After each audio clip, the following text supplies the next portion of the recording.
people that are well don't go to the doctor. It's people who are sick.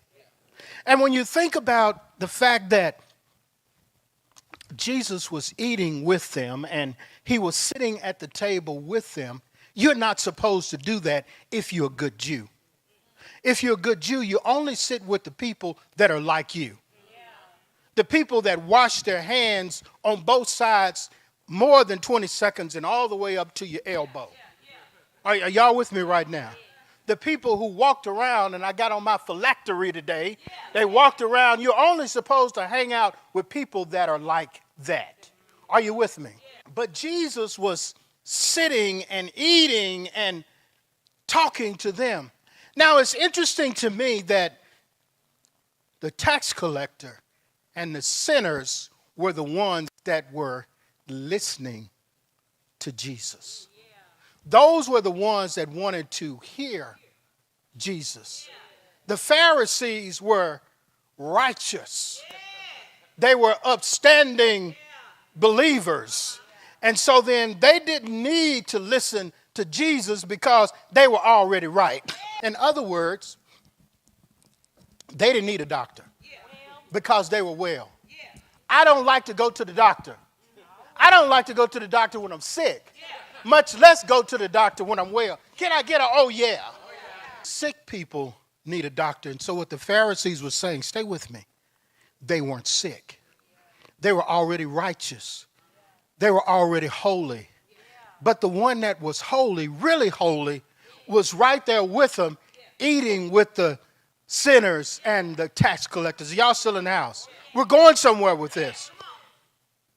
And so what Jesus decides to do is he's going to tell them a story. And what he says is, suppose one of you has 100 sheep and loses one of them, does he not leave the 99 in the open country and go after the lost sheep until he finds it? And when he finds it, he joyfully puts it on his shoulders and goes home. Then he calls his friends and neighbors together and says, rejoice with me. I have found my lost sheep. I tell you, in the same way, there will be more rejoicing in heaven over one sinner who repents than over 99 righteous persons who do not need to repent. Now, what does that mean? So back in the day, during this time when they had shepherds and the shepherds were keeping sheep, the average shepherd would have 100 sheep. And every night, before he put the sheep to bed, he would count them. Make sure there's one, there's two, all the way up to 100. And then when he finds out that one is missing, he would go after that one that is missing.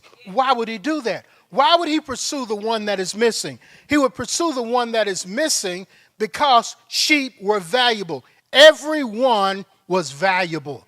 Are you still in the house with me? So he would go after that one sheep. He would find that one sheep, and he would put it on his shoulder and bring that one sheep back, and then he would rejoice.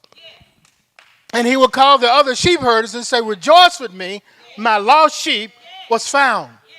Jesus is saying, in the same way, when one sinner is found, there is a rejoicing. There is a rejoicing in heaven.